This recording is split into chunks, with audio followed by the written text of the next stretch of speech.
What's up, guys? Today we got an awesome episode with Phil Rosen. Phil is the co-founder and editor-in-chief of Opening Bell Daily. In this conversation, we talk about the new Trump presidency. What is he inheriting? Why are stocks so high? What's Bitcoin doing? And how is your investment portfolio going to be affected?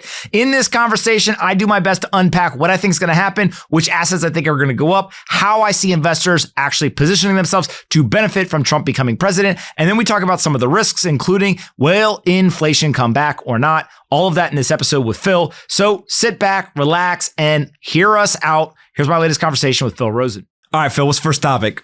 Okay, so Trump just won in a landslide against Harris, and I want to start with what he's about to inherit in the financial markets from the Biden administration.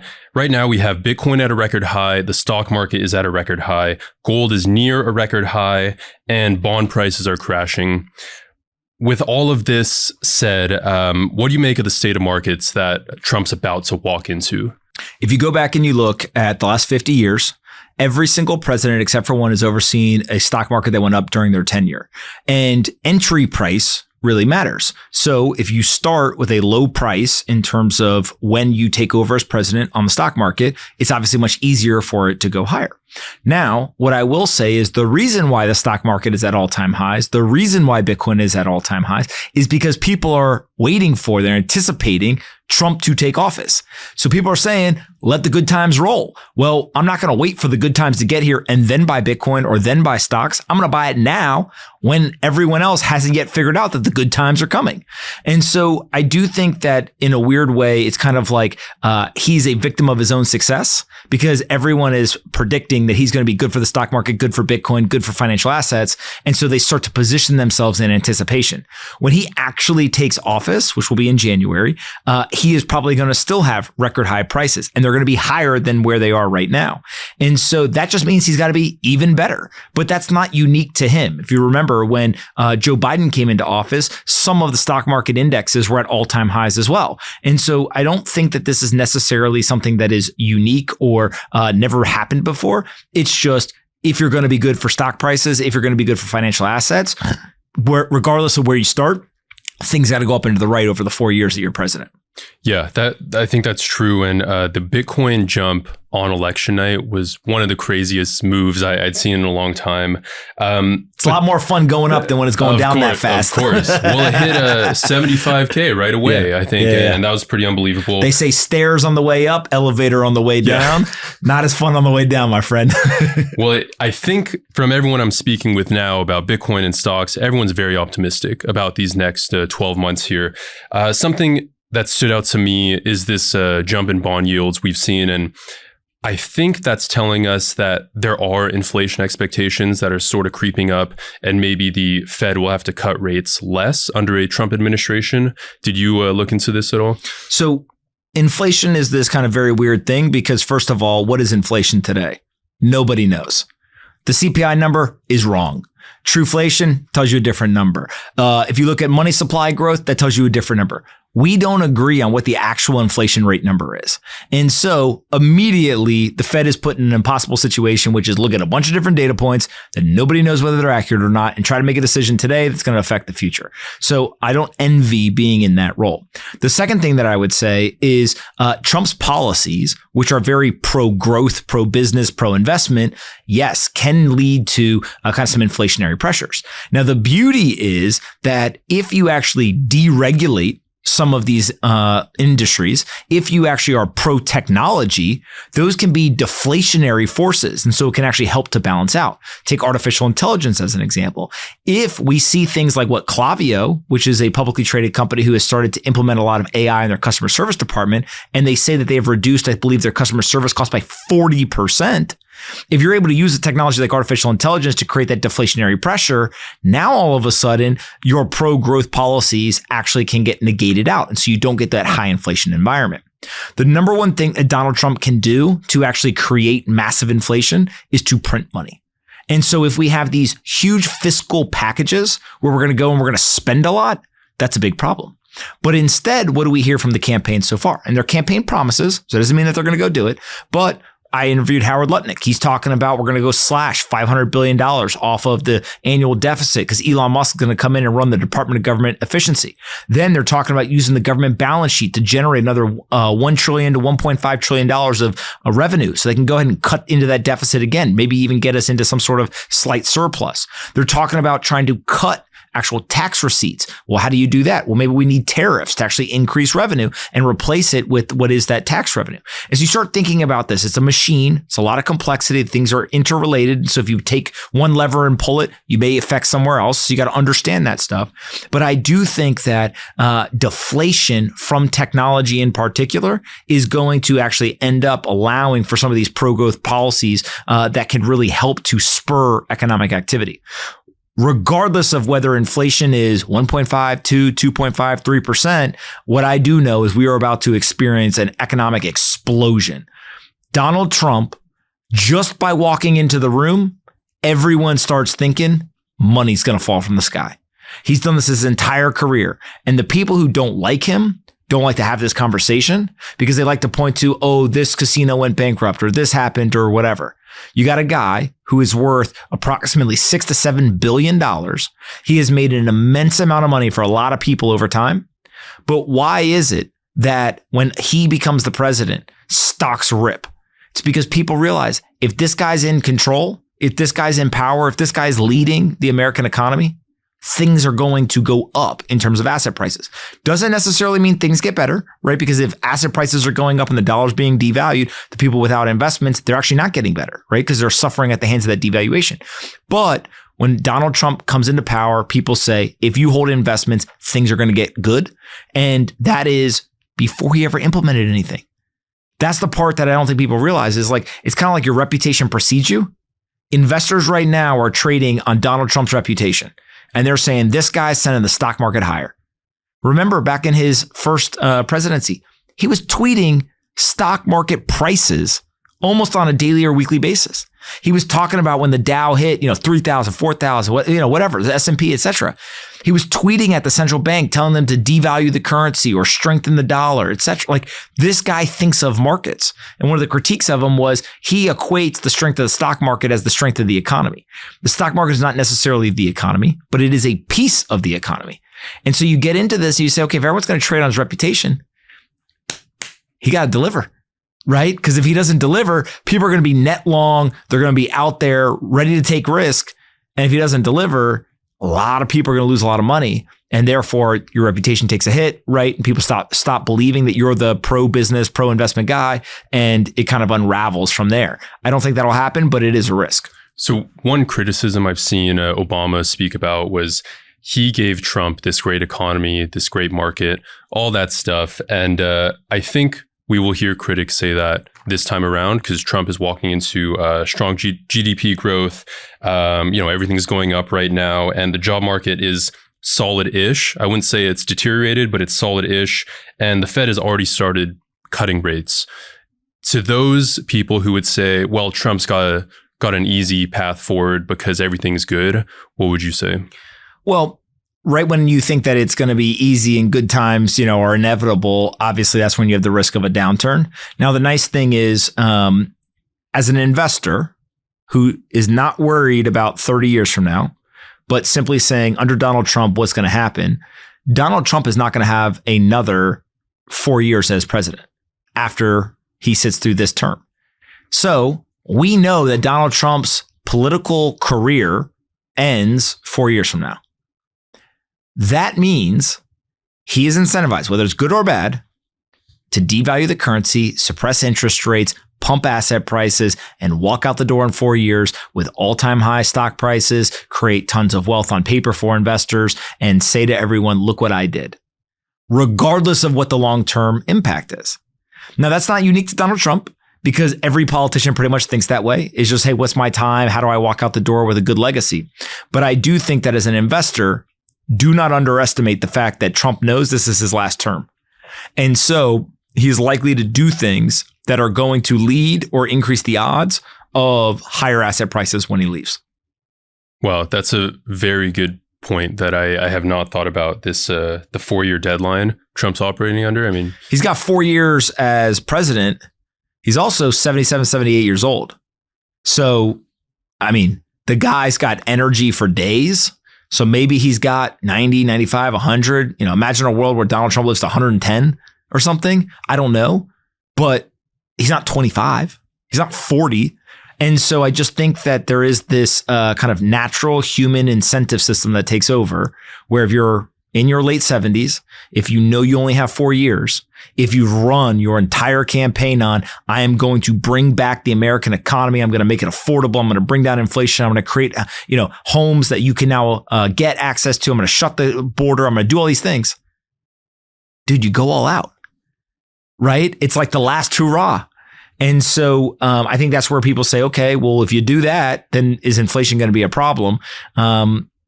The wild card there is, can you actually use the deflationary forces of technology?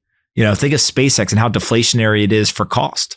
It used to be $25, $30, $35, $50 million, depending on the different rocket. SpaceX dropped the cost in the early days to like $6 million. So to me, it's ironic that Trump has essentially built an entire campaign on fighting inflation, because inflation hit 9% under Biden, and Trump said, we're bringing it back down. However, his critics are very, they keep pointing to he has inflationary policies, tariffs, and deporting undocumented immigrants. If you had to take an over-under on whether inflation was higher or lower a year from now, where would you go?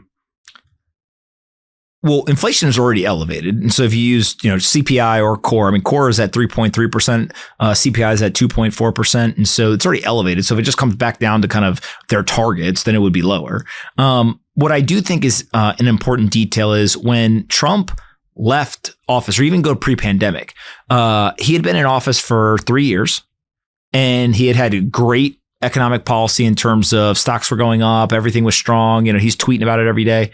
And inflation was under 2% before the pandemic.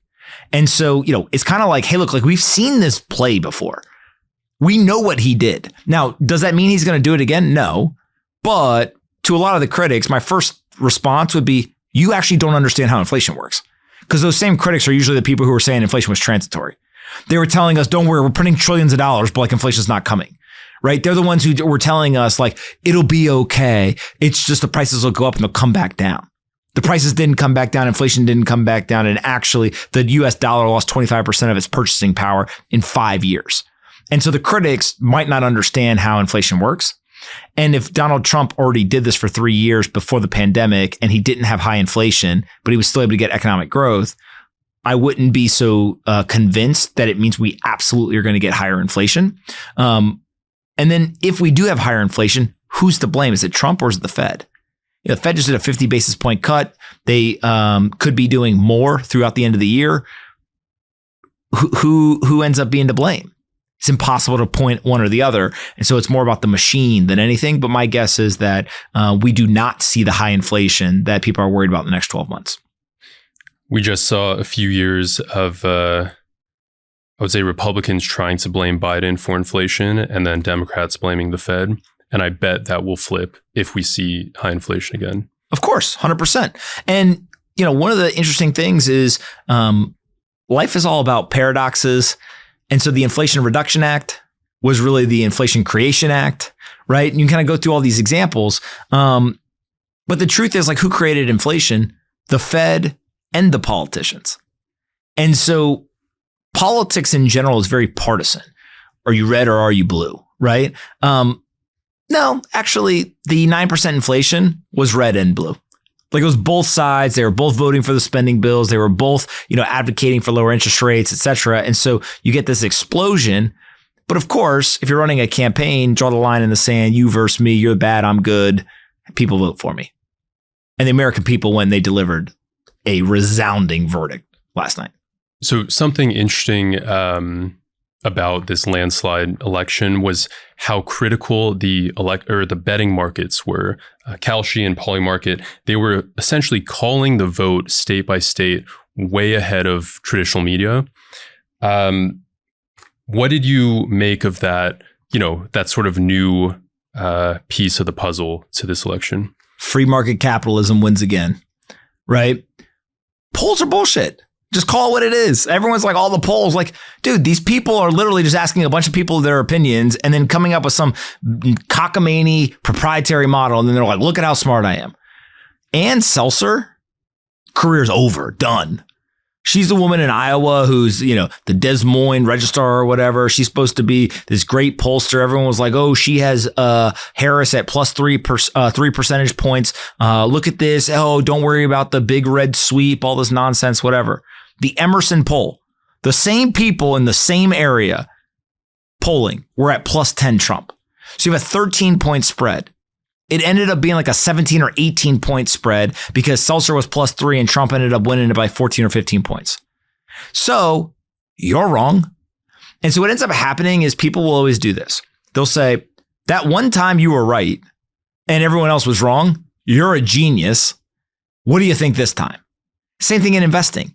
There are people who got the housing trade right where they shorted the housing market in 2008. They haven't had a single big trade go right since. And people will still say to them, oh, here's the famed investor who got the housing market right. Great, you should get credit for that thing that you got right, but let's not make the intellectual error of extrapolating that and mean that you're always right. The prediction markets are much better because they look at real-time data and people are wagering capital. And anytime you get free market capitalism at play, it is going to be more accurate because there is something that is painful on the other side if you're wrong. Skin in the game. Ann Seltzer has zero repercussions for basically not knowing how to do her job. If you think about it, right? How is it your entire job is to poll this one state and come out with it? And what's crazy is it's not like, oh, I was plus 3 Harris and it was plus 1. I was off by, 2 points. Just take the real simple elementary view. You said Harris was going to win and Trump won. Percentage points, all that, none of it matters. Just you were dead wrong. And so it's kind of like economists who are like, oh, in October, job growth is going to go up. After the revisions are done, it's going to be negative growth. So your whole job is to spend all this time, energy, et cetera, to try to figure out, are jobs going up or are they going down? Again, forget the magnitude of right or wrong. Just like it's 0 or 1. If you say 1 and it's 0, I got a lot of questions, right? Like, again, it goes back to one of the things that Trump said, again, regardless of whether you like him or not, that I thought was very smart of him on the campaign trail. He kept saying, I fired people who I didn't think were doing a good job. Who did they fire? Which a lot of people don't like that rhetoric because it's like, oh, people lost their jobs, etc. I get that, right? There's like a social component to not wanting people to, feel economic pain. But the point is, do you hold people to a standard or not? And if you look at areas in the economy and in society that are losing trust, there's no standard that they're being held to. So if you look at the most extreme mainstream media outlets, it's activism. They're not being held to the standard of journalism. If you look at the pollsters, name one pollster that got fired because they were wrong. If you look at economists, it's just astrology. Like these people are just making shit up. And so how is it that they all look at the same data point and they come to these vastly different conclusions? And sometimes they're right, sometimes they're not. Let me lick my finger and put it in the air. And so when you look at that stuff, you're like, that's not how the real world works. That is a fantasy, academic, theoretical world that is literally created by people who want to feel important. The real people, take me or any other investor. I have an opinion, I put money on it. If I'm right, I win. If I'm not right, I lose money. Guess what? I do way more work than if I'm just pontificating about what I think something's going to be because I don't want to lose money. And so if you have a system where there's no repercussions and there is no punishment for being wrong, whether it is at your job, is it personal loss of capital or whatever, of course, people are not incentivized to be as rigorous as possible and they don't learn from their mistakes. And so I think that's basically what we saw in this election is that the people, the prediction markets, et cetera, that had skin in the game and some sort of punishment, they ended up being more accurate. Same thing with the Bitcoin investors. They're buying Bitcoin because they think Trump's going to win and they think Bitcoin's going to go up. If they're wrong and it goes down, they lose money. Or, hey, I ran my polls. I won't tell you what my model, let me do some simulations. Okay, Harris is going to win.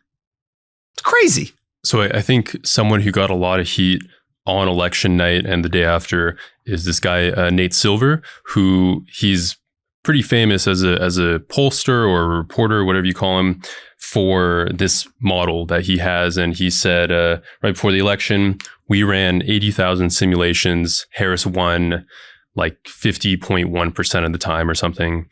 And it's exactly what you're saying. There are no repercussions to him being wrong. And I would guess he has no skin in the game to the election like that. Today's episode is brought to you by Zappo. Picture this. Every time you trade Bitcoin, the spread determines how much value stays with you. That's why securing top-tier Bitcoin trading fees is key to growing your Bitcoin wealth. But what if I told you that there's a platform that lets you save up to 90% on your Bitcoin trading fees? Now, here's the kicker. Not only do they save that money, they also are dubbed the Fort Knox of Bitcoin. Zappo Bank. They're the world's first fully licensed and regulated Bitcoin and banking group, and they have been delivering a unique blend of physical and digital security for over a decade. From military-grade Swiss bunkers to cutting-edge digital protocols, they've got you covered. And now they're bringing you the kind of competitive Bitcoin trading fees typically reserved for institutional giants, right in the palm of your hand. With Zappo Bank's ultra-competitive spreads, more of your Bitcoin stays where it belongs, in your pocket. Whether you're trading big or small, every move you make is designed to boost your gains and fuel your financial future. Head to zappobank.com/pomp to join. That's XAPOBANK.com/pomp. So here's the fascinating thing about Nate Silver. I actually really like Nate Silver. 538, a blog that he created, I've read for years. I think very highly of it. I think he's very smart. He recently came out with a new book. It's this nice neon green cover called On the Margin. Read that, thought it was very good. Tweeted it, said, hey, this is a great book. You guys should go read it. He's super into poker. All this, like big Nate Silver fan. Nate Silver, I think, suffered in this election from the classic data problem. Bad data in to any model gives you a bad output. And the problem with polling is people lie to you. If you go and you ask them, what do you think? Donald Trump broke all the models because people say, I'm undecided or I'm voting for Harris. And they go in the ballot box, they take out their nice number 2 pencil and they scribble in that little bubble for Donald Trump. And they look over their shoulder to make sure none of their neighbors are around. And they take that ballot and they go put it in the machine. And they go home and they tell their wives, I voted for Harris. And they didn't do it. And they're going to go and they're going to talk to their friends. And down a couple weeks later, they're going to be having some beers. And one of them will get too drunk and say, don't tell anyone, but I voted for Trump. And the other one will say, no shit, so did I. And next thing you know, the whole bar says, so did I. And that's how you get the landslide, is because nobody wants to admit it to their neighbor, their wife, their kids, whatever. But when push comes to shove, truth wins. And I think that is honestly what happened. Is how is it possible that every single demographic voted more in favor of Trump than they did last time? How is it possible that he swung so many of these states? You ever seen New York flip red? Impossible. He came pretty close. Yeah. He came pretty damn close. Think of what it takes to do something like that. And so I just think that if you are a pollster, if you're Nate Silver, whatever, we can yell and scream and say, hey, you're wrong, whatever. It's just a classic problem. You put bad data in the model and it's not your fault. It's just that you're asking about a topic that no one is going to tell you the truth about. And so if that's the case, all the models are rendered useless. But guess where it's not? In a prediction market where people put money in, because they ain't going to lie when they wager their money. Well, I think at this point, people really got their first example of how accurate these prediction markets can be. And that makes me think next election, we will have far fewer people relying on these polls. And hopefully that means fewer media outlets will be relying on the polls. Do you think, is there a future where we do away with polling altogether? Nope. I predict there's going to be more polls in the future, not less, because all the people who are polling now are going to keep polling. Not going to lose their jobs. Not going to give up their power, their influence. They get to go hang out their family vacation twice a year, and they get to tell everyone, I'm a pollster. And that carries weight in a certain academic community, right? And there's going to be a lot of people say, you guys are so dumb. Look how wrong you are. I'm going to be the better poller. And so then they go and they create it. And so actually what you're going to see is you're going to see more polls, not less polls. If you go back in history and you look, we actually have more polls today than we used to have. There's more people, there's more information, there's more tools, there's more access to data, there's more people who can just spin up their models. And so the fact that the poll kind of takers and creators were wrong means there's going to be more polls, not less. It's going to create more noise. But I also think that the internet can't be fooled. And the mainstream media, it's part of the business model. If every time a new poll comes out, you get to write an article, you get to talk about it on TV, you get to hold people's attention, right? I joke, it's like astrology for men. It's like, oh, this one says this one says this one says this. Slap an ad on it, put it in the email, bam, put another ad. Oh, let's do a podcast off it. Follow the money, follow the incentive. The prediction markets don't care though. And so how is it that literally, remember, people were talking about the fact that this was going to be a close race. As people in this office know, this is going to be a landslide. Vibes. The vibes don't lie, but the polls do. And so why were they saying it's going to be a close race? Do you really think that the Harris administration thought it was going to be a close race? Trump cracked. I don't know if people really paid attention, but 2 days before the election, he was up on stage and he said something to the effect of, I'm not supposed to say this, but, we're doing real good in all the swing states. All the early voting looks real strong. He was winning in all of them. They knew that it was going to be a landslide. There was a report on Twitter the night of the election that they were prepared to accept the nomination as president or the win after midnight. People were thinking, even I was thinking, maybe it's going to take till Wednesday, Thursday, maybe Friday, whatever, to figure all this out. They knew this is a landslide. We're going to clean house. Not worried about it at all. Good vibes only. So if they knew, you're telling me that the mainstream media really thought it was a neck and neck race? Or is it better entertainment value to get everyone bought into this idea that it's a real close one? You better watch tonight. Oh, you're going to have to stay up till 2 o'clock. I need you to watch for 8 hours because you never know how it might go. Come on. It's all business, which is fine.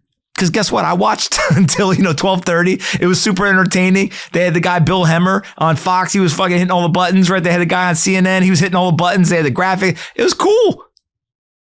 But at no point was it as close as they all wanted you to think. And so I think that we just, as American people, got to remember, it's entertainment. That's fine. It's entertaining, so people watch. The prediction markets, Bitcoin, skin in the game, that's the signal. It's going to be fine. So we're moving forward now under a Trump administration. If you had $10,000 to put in the first day he gets into office and you take it out on his last day, what does that investment look like? Triple levered DJT. No, I'm joking. Just kidding. No, I mean, look, it's very hard to predict. If I had to guess, you are likely to see maybe 3 different types of assets do well. I think Bitcoin's going to do very well. I think that small cap, like Russell 2000 type, index or whatever, will do very well under a Trump administration. It did last time, right? He really performed well there. And then I think that technology companies are going to do very well as well. And so does that mean that they're going to perform the best? Impossible to tell. But I think what you're going to see is you're going to see deregulation. I think you're going to see FTC get changed around a little bit, where there's going to be able to kind of in the mid-market and lower, a lot more M&A activity, et cetera. I think you're going to see the small caps benefit from monetary policy, cheaper capital, lower interest rates, all that. And then I think that Bitcoin, it's going up regardless. And the nice thing about Bitcoin is Bitcoin isn't competing with the long tail of crypto assets. Bitcoin is competing with the traditional market. And so, right now Bitcoin's up like, 80, 85% year to date. It's going up a lot real fast today. So who knows? Gold's up like 30% this year. Gold's having a monster year, but peanuts compared to Bitcoin. And so Bitcoin doesn't have to be better than Solana or Ethereum or anything else. It's just got to beat the traditional assets. And everyone will be like, wow, look at this Bitcoin thing. And so I think that Bitcoin will end up outperforming most of these traditional assets. But if stocks go up 20% a year, then Bitcoin goes up even 30% a year. It's still 50% higher return each year than stocks. Pretty good. So if I had to I don't want to put you in a corner here, but I feel like you would say the same answer for every president, no matter who was coming into office. You would still put that $10,000 in the same places. It's because the president doesn't matter as much for the investment portfolio as people want it to. There are small things like Trump would be better for, Russell 2000 than Harris, et cetera. But Bitcoin's going to be successful regardless, right? And I continued to say this into the election. I continue to say it after the election. The Federal Reserve Chairman is way more important than who the president is for your investment portfolio. Your local city council is more important than who sits in the White House for a lot of things in your local community, right? Housing. What's the president going to do? Executive order some small town in North Carolina and say, you guys got to build more housing? No. So they're going to have to deregulate on a local level, right? And so I think that's the type of stuff that people, it's fun to talk about who's going to sit in the White House. But more importantly, I think it's really going to come down to, what does the Federal Reserve do? Are they going to continue to cut interest rates? Are they going to continue to help the money supply grow? If so, currency debasement assets like Bitcoin, gold, stocks, etc., they're going up. And my guess is that they're going to continue to devalue the dollar. And so just like Paul Tudor Jones says, I got gold, I got Bitcoin, I got stocks, I got some commodities. I got no fixed income. That's what he said. What do I got? I got a little bit of stocks. I got Bitcoin. Let's ride. Okay. Well, on that note, Pomp, thank you so much for your time. Thank you for doing this.